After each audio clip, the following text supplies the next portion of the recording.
Assalamualaikum warahmatullahi wabarakatuh. Selamat datang kepada adik-adik ke kelas PTPR online kita pada kali ini. Pada kali ini kita akan mempelajari topik sains tahun 2 bagi tajuk manusia. Jadi sebelum kita mulakan sesi pembelajaran kita, cikgu harap adik-adik boleh sediakan pensel dan buku nota untuk membuat catatan apabila cikgu memberikan penerangan. Jom kita mulakan. Okey, untuk tajuk manusia, adik-adik boleh buka buku teks sains, muka surat 23. Kita lihat dahulu situasi yang ditunjukkan pada muka surat ini. Okey, jadi gambar yang ditunjukkan adalah situasi sebuah keluarga melakukan aktiviti melihat album gambar keluarga. Jom kita ikuti perbualan di antara mereka. Okey. Pertama, ayah, adakah ini gambar adik? Bukan, ini gambar kamu, Nisa. Kamu masih merangkak lagi pada waktu itu. Ini mesti gambar mak dan saya. Bukan, ini gambar nenek kamu mendukung mak ketika mak kecil dulu. Oh, cantiknya nenek semasa muda. Sama seperti wajah mak. Okey, jadi persoalan yang kita boleh buat daripada situasi ini, mengapakah Nisa keliru dengan gambar keluarganya? Ya, Nisa keliru dengan gambar keluarganya kerana susuk tubuh yang terdapat dalam gambar itu menyerupai adik dan ibunya. Okey? Ha, tetapi yang sebenarnya adalah gambar itu sebenarnya adalah gambar nenek dan ibunya. Okey, boleh? Dan gambar bayi yang ditunjukkan dalam gambar tu sebenarnya gambar Nisa sendiri. Kan? Dia keliru. Dia ingatkan gambar bayi tu, gambar bayi yang merangkak tu adalah gambar adik dia. Tetapi sebenarnya adalah gambar Nisa tu sendiri semasa dia masih kecil. Kemudian mereka lihat pula gambar seorang wanita dengan anak kecil. Jadi Nisa tengok, dia ingatkan gambar tersebut adalah gambar Nisa dan ibu dia. Tetapi sebaliknya. Ini menunjukkan bahawa wajah nenek Nisa adalah sama dengan wajah ibu Nisa. Manakala wajah Nisa semasa kecil adalah sama dengan wajah ibu dia masa kecil. Jadi apabila dalam satu keluarga yang sama, akan terdapat persamaan dari segi rupa paras mereka, kan? Jadi ada contoh adik-adik lah, kan? Ada abang-abang yang wajahnya sama seperti ibu. Ada yang adik dia wajah sama macam ayah, kan? Ada persamaan di antara ahli keluarga. Okey, jom kita pergi kepada yang seterusnya.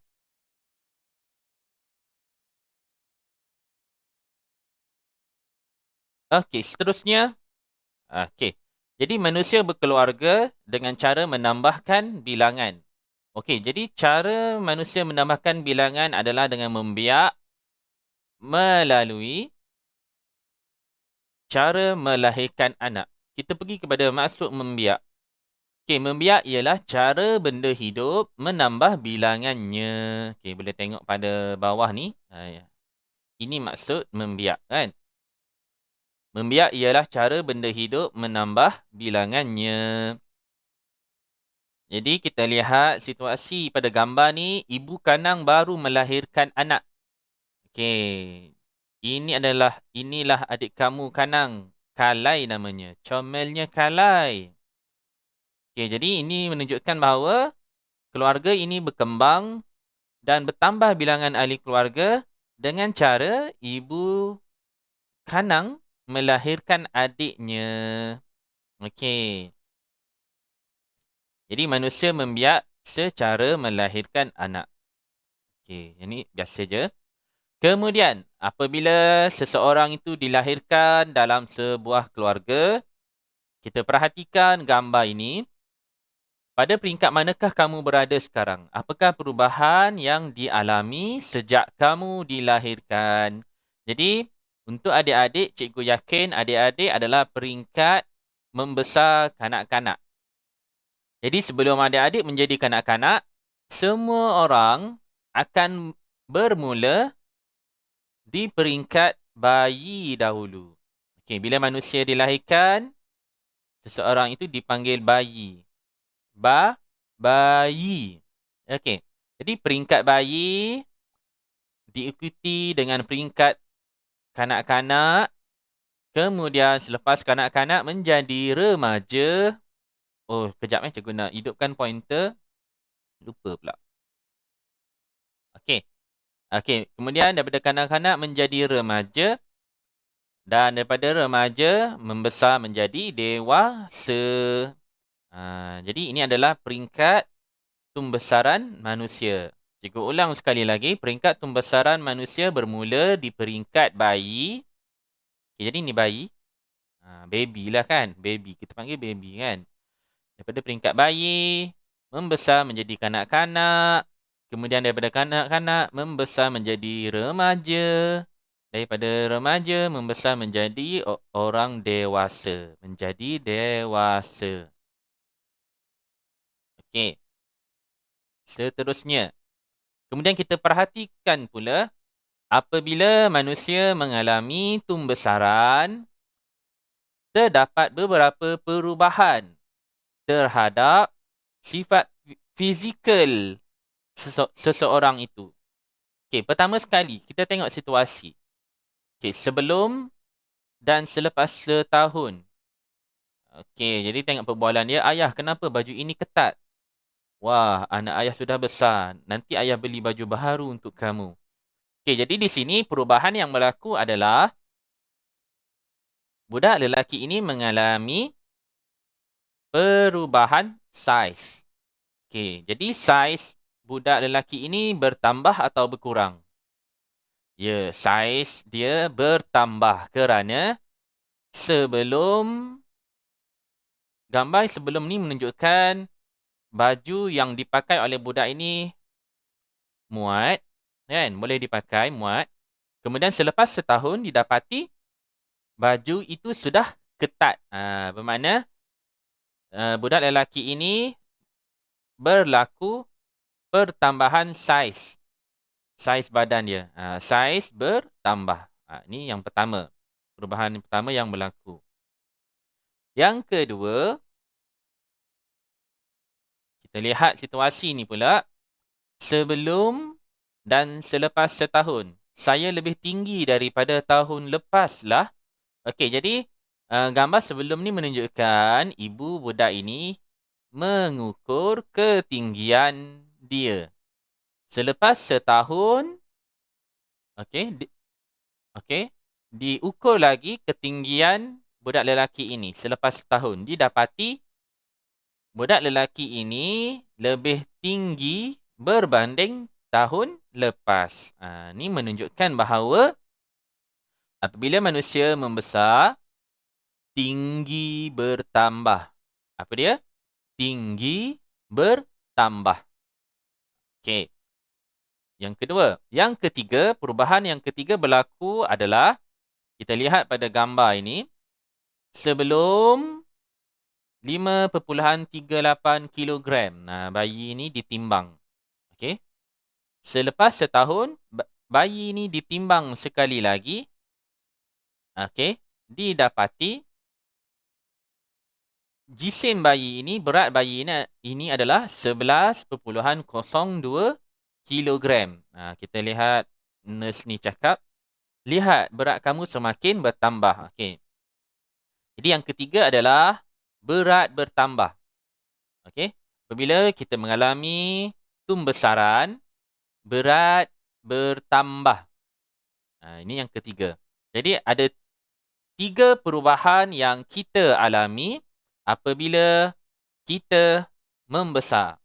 Okey. Jadi sejak dilahirkan, kita mengalami perubahan saiz, tinggi dan berat. Okey. Kebiasaannya perubahan saiz, tinggi dan berat ini adalah bertambah. Okey, dia tidak berkurang. Okey. Baik. Seterusnya, tumbesaran berbeza. Okey, kita lihat dulu situasi yang ditunjukkan pada gambar ini. Gambar pertama. Kugan, nampaknya Kanang lebih tinggi daripada kamu. Tapi saiz badan Kugan lebih besar. Mana Kanang? Yang mana Kanang? Yang ni ke yang ni? Ini Kanang, kan?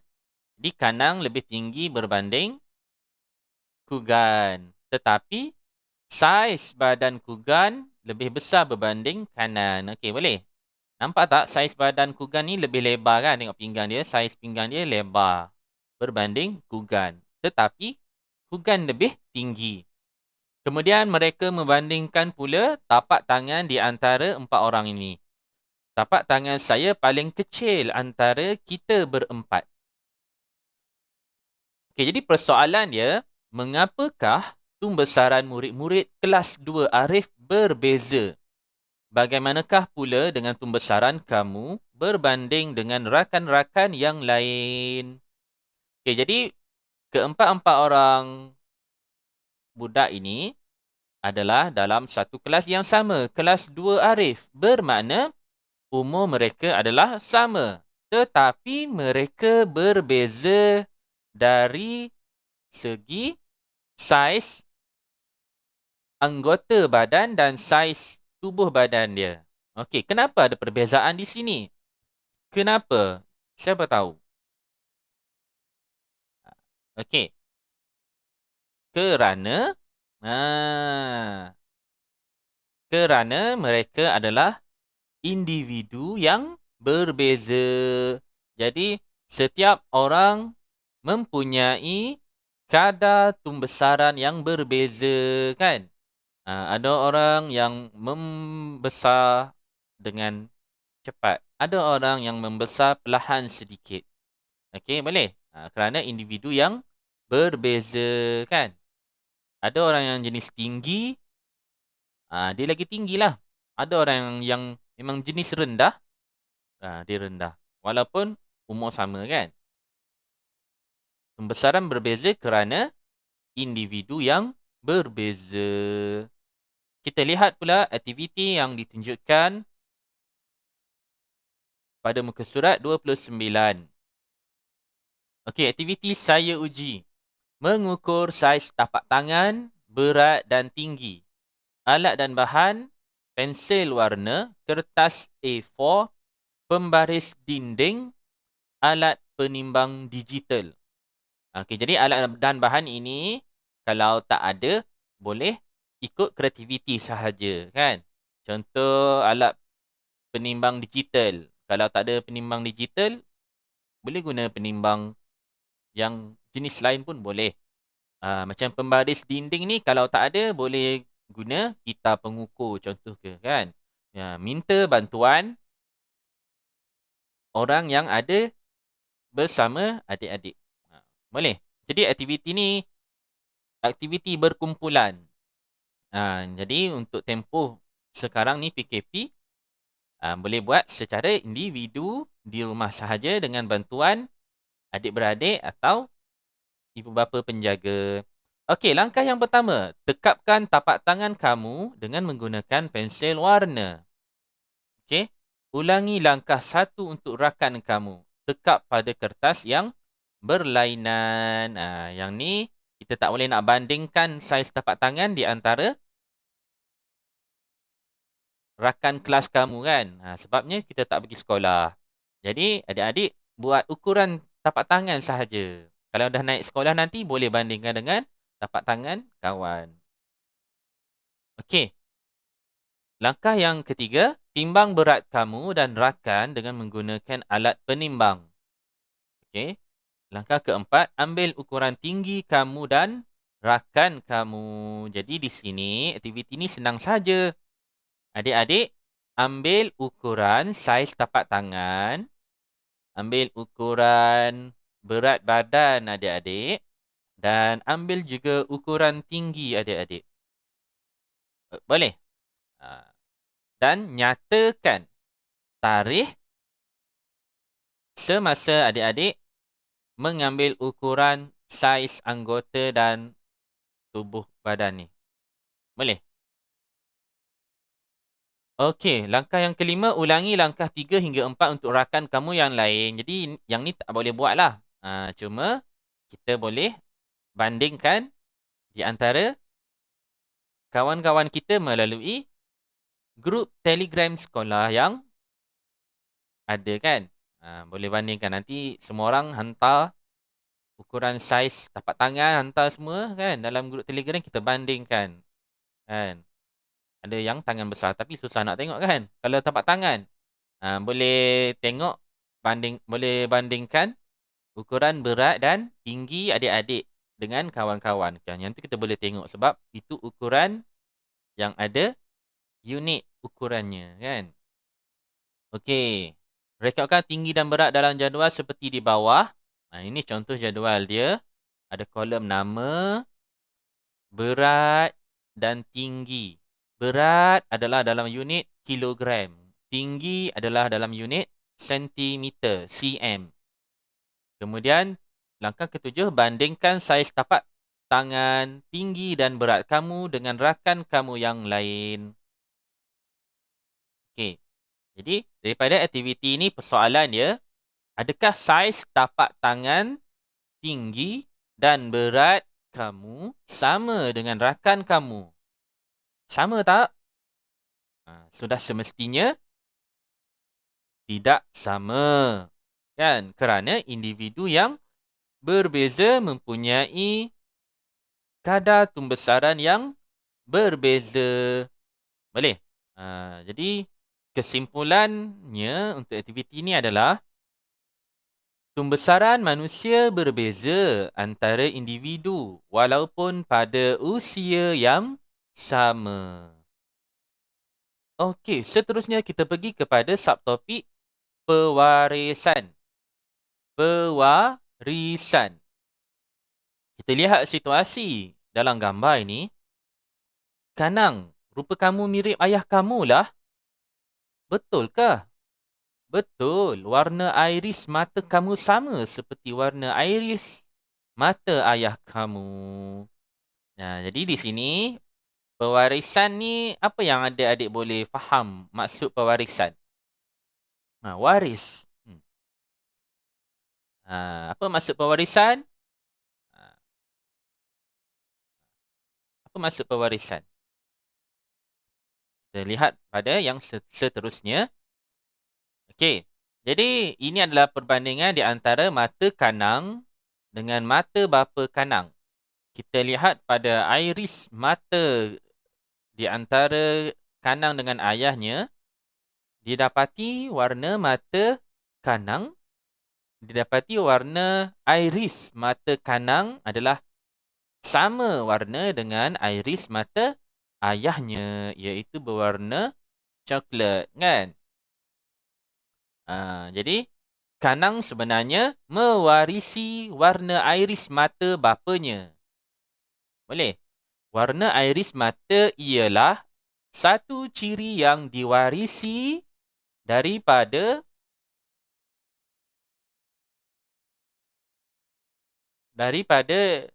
ibu, bapa atau keturunan.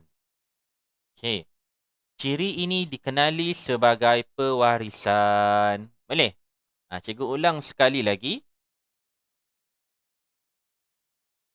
Warna iris mata ialah satu ciri yang diwarisi daripada ibu atau bapa atau keturunan.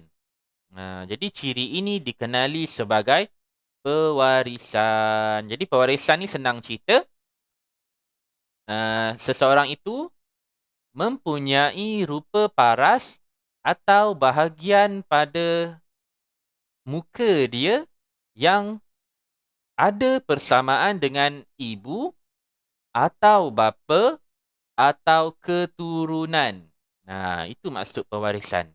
Okey, maknanya kita ambil ciri pada tubuh kita ni, ciri pada muka kita, ciri pada muka, pada anggota kita ambil daripada 3 orang ini tadi. Ibu atau bapa atau keturunan. Boleh? Kita bandingkan pula gambar bawah ni, bandingkan Nisa dengan ibu dan bapanya. Apakah ciri-ciri yang diwarisi Nisa? Jadi, ciri yang diwarisi Nisa daripada bapanya adalah warna kulit. Dia kata warna kulit saya cerah seperti ibu saya. Boleh? Okay, jadi kalau cikgu nak highlightkan ciri yang boleh diwariskan. Okey, sekejap Pertama adalah seseorang boleh mewarisi warna iris mata. Okey. Kemudian seseorang itu juga boleh mewarisi warna kulit. Dah ada 2 di sini. Kan? 1, 2. Okey.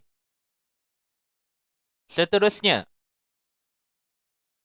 kita juga boleh mewarisi, tengok gambar ni.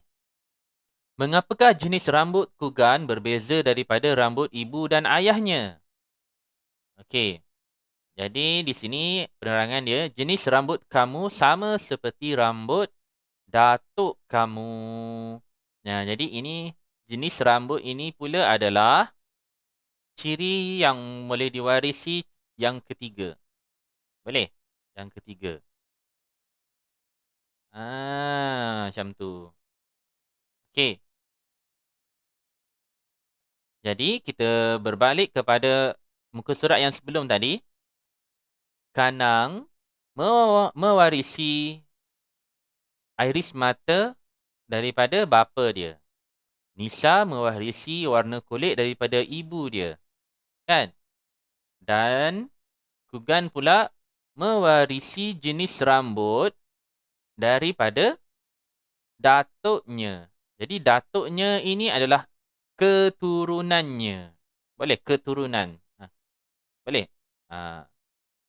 Jadi, kesimpulan dia, anak akan mewarisi ciri-ciri daripada ibu atau bapa atau keturunannya seperti warna iris mata, warna kulit dan jenis rambut.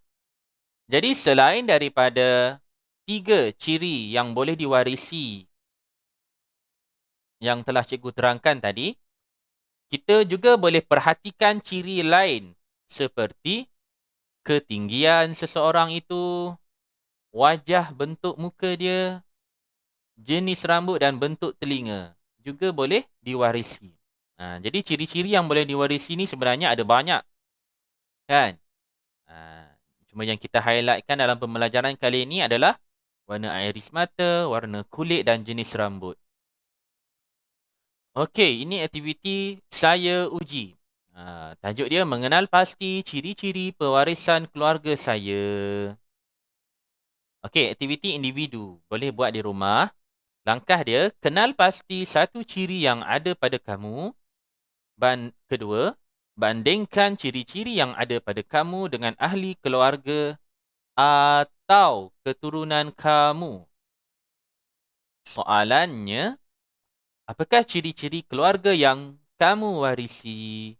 Jadi, untuk cari ciri-ciri yang boleh diwarisi ini, kamu boleh perhatikan. Pertama, warna iris mata. Boleh? Kedua, ketinggian. Ketiga, wajah. Bentuk wajah. Okey, wajah ataupun bentuk mata. Tengoklah, muka tu, wajah tu sama macam wajah siapa kan? Kemudian jenis rambut dan bentuk telinga. Ini adalah antara ciri-ciri pewarisan yang boleh kamu perhatikan. Okey. Kemudian, saya uji yang kedua. Mengenal pasti ciri-ciri pewarisan manusia. Alat dan bahan, pensel warna, kertas lukisan, pensel dan gambar satu keluarga. Jadi, untuk aktiviti ni, adik-adik boleh gunakan gambar keluarga dan perhatikan apa ciri-ciri pewarisan yang boleh dikenal pasti pada wajah adik-adik berbanding dengan ibu dan ayah. Langkah-langkah dia. Pertama, tampal gambar di atas kertas lukisan. Ni kalau boleh buat lah kan. Kalau ada pencetak, boleh buat lah. Kalau tak ada, boleh tuliskan sahaja ciri yang boleh diperhatikan itu. Okey. Kedua, langkah dua, bandingkan ciri-ciri yang terdapat pada wajah anak dengan ciri-ciri pada wajah ibu dan bapanya. Ketiga, senaraikan ciri-ciri yang diwarisi yang telah kamu kenal pasti. Kemudian, tampal hasil kerja kamu pada dinding dan terangkan kepada rakan-rakan yang lain. Yang ni tak boleh buat dah yang ni kan. Okey. Jadi, ini adalah contoh yang dia dah bagi. Wajah anak. Okay, jadi ada gambar satu keluarga. Okey, boleh. Baik, ini contohlah kan. Yang putih ni adalah kertas lukisan. Kemudian ditampalkan gambar sebuah keluarga. Lepas tu wajah anak ini kita kenal pasti ciri-ciri yang budak ini warisi daripada ibu dan ayah dia. Jadi kita kenal pasti dengan kita membuat pemerhatian dengan cara kita melihat persamaan dan perbezaan pada wajah mereka. Kan? Pada wajah dan anggota tubuh mereka. Okey. Jadi kita kenal pasti jenis rambut budak ini adalah mewarisi ciri bapa. Warna rambut hitam budak ini mewarisi ciri ibu dan bapa. Warna kulit budak ini adalah cerah, mewarisi daripada ciri ibu dia. Kan? Manakala warna iris mata coklat budak ini adalah mewarisi daripada warna iris mata ibu dia, ciri ibu. Jadi senang saja. Tajuk dia wajah anak. Kemudian nyatakan dulu ciri pewarisan, jenis rambut kan. Contoh jenis rambut lurus. Dalam kurungan dapat jenis rambut lurus ni daripada siapa? Ibu atau ayah? Jadi tulis contoh yang ditunjukkan ciri bapa dan begitulah seterusnya. Adik-adik senaraikan seberapa banyak ciri pewarisan yang adik-adik dapat kenal pasti. Okey, jadi soalan dia, ni yang tadilah kan. Anak akan mewarisi ciri-ciri daripada pertama, ibu. Kedua, bapa. Atau ketiga, keturunannya. Boleh? Okey. Seterusnya, rekreasi sains. Ini adalah aktiviti santai yang adik-adik boleh buat kat rumah kalau nak buat. Tajuk dia pokok keluarga. Langkah pertama, sediakan gambar foto kamu sekeluarga. Langkah kedua, lekatkan gambar tersebut pada ranting pokok dan hiaskan dengan menarik. Ketiga, bincangkan ciri-ciri yang diwarisi daripada keluarga kamu. Jadi ini contoh dia lah. Kan? Pokok keluargaku. Okey. Kita ingat balik apa yang kita dah belajar tadi. Saya ingat. Okey, pertama, kita dah belajar. Manusia membiak secara melahirkan anak. Kedua, peringkat pembesaran manusia bermula daripada peringkat bayi menjadi kanak-kanak, kemudian menjadi remaja, kemudian menjadi dewasa. Kemudian apabila manusia membesar, kita akan mengalami perubahan. Pertama adalah perubahan saiz bertambah, tinggi bertambah, berat bertambah. Boleh. Saiz, tinggi dan berat seseorang akan bertambah apabila mengalami tumbesaran. Keempat, tumbesaran manusia berbeza antara individu walaupun pada usia yang sama. Kelima adalah pewarisan. Seorang anak mewarisi ciri-ciri daripada ibu atau bapa atau keturunannya. Keturunannya ni maknanya selain ibu dan bapa, atuk ke, nenek ke, kan? Bapa saudara ke, itu keturunan lah. Okey. Keenam, antara ciri yang diwarisi ialah warna iris mata, warna kulit, jenis rambut. Selain daripada tiga ni, ciri yang boleh diwarisi juga adalah seperti bentuk telinga, okay, warna kulit, warna kulit dah ada. Bentuk telinga, bentuk muka, bentuk hidung, ada hidung mancung, ada hidung penyek, kan? Jadi ada, okey, ada lagi. Bentuk bibir, kan? Ada yang bibir dia macam ada longkang kat tengah, kan? Ada orang bibir dia tak ada longkang. Kalau ada longkang ni maknanya dia ada lekuk dekat tengah ni bibir dia, kan? Jadi bentuk bibir juga boleh menjadi ciri yang diwarisi. Okey. Kita pergi kepada latihan. Jadi ini adalah latihan yang adik-adik boleh buat di rumah. Okey, dengan bantuan ibu bapa penjaga atau adik-beradik. Okey, saya jawab. Okey, jadi jawab semua soalan yang berikut di dalam buku latihan sains. Okey, ada soalan pertama. Ada soalan kedua. Kita tengok lagi. Oh, dah tak ada. Okey. Jadi ada soalan pertama. Adik-adik nak jawab ni, adik-adik perhatikan gambar. Kemudian lengkapkan perkataan yang hilang ini. Jadi bacalah, kan. Okey. Soalan yang kedua pula. Sama juga. Lengkapkan ayat ini dengan perkataan yang sesuai. Nak tengok kat mana? Tengok pada apa yang kita dah belajar. Tengok kat sini boleh. Tengok pada muka surat yang sebelum-sebelum ni pun boleh. Okey. Dan cuba jawab juga soalan kebat ini. Apakah kebaikan apabila tumbesaran manusia berbeza? Jadi ini adik-adik boleh bagi pendapat mengikut kefahaman adik-adik. Kenapa? Apa kebaikan apabila tumbesaran manusia berbeza? Jadi, itu sahaja untuk pembelajaran kita pada hari ini. Jadi, cikgu harap adik-adik dapat memahami topik ini dengan baik.